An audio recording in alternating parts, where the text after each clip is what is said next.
Welcome back to my channel.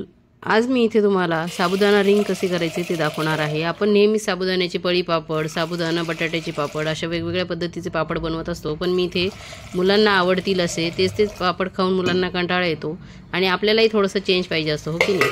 त्यासाठी मी इथे साबुदाणा ring करत आहे। हे स्नॅक्स म्हणूनही खाल्ले जातात। इथे मी एक फुलपात्र साबुदाणा भिजू घातला आहे 5 ते 6 घंटे आणि नंतर मी रात्री यामध्ये 2 फुलपात्रे कडकडीत पाणी गरम करून रात्रभर गरम पाण्यामध्ये हा साबुदाणा भिजू दिला आहे। गरम इथे कडकडीत पाणी उकळलेलं टाकायचं आहे आणि रात्रभर तो झाकण ठेवून भिजू द्यायचा आहे।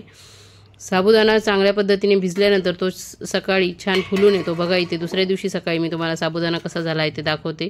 हे बघा साबुदाणा असा छान फुलला आहे आणि त्यात थोडंसं पाणीही राहिलेलं आहे। तर हे सर्व मिक्सरमध्ये टाकायचे आणि बारीक छान पेस्ट करून घ्यायची। महाशिवरात्रीला तुम्ही अजून दुसरे कोणते प्रकार केले आहेत उपवासाचे ते मला कमेंट करून सांगा आणि तुम्ही महाशिवरात्र कशा पद्धतीने साजरी करता हेही सांगा।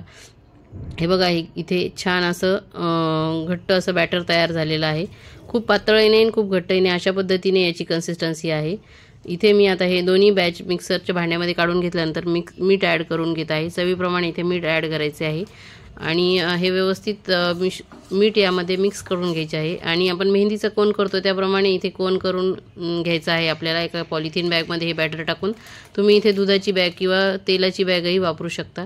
अशा पद्धतीने हे पॉलिथिनमध्ये भरून घ्यायचं आहे, त्याचा कोन करायचा आहे आणि ते रिंग पाडते वेळी त्या कोनला व्यवस्थित छोटंसं छिद्र करून कापून घ्यायचं आहे।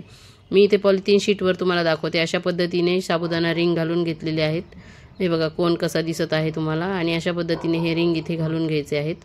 पटपट होतात हे, याला जास्त काही वेळ लागत नाही। पळी पापडासारखं याला पसरवत बसायची गरज नाही, पटापट रिंग टाकून होतात। आणि इथे छान लहान मूल तुमच्याकडे असतील तर असे ABCD अ आई असे अक्षरही तुम्ही याच्यापासून तयार करू शकतात आणि 2 दिवसात वाळून कडकडीत हे रिंग तयार होतात। छान असे रिंग मी तुम्हाला इथे तळून दाखवत आहे।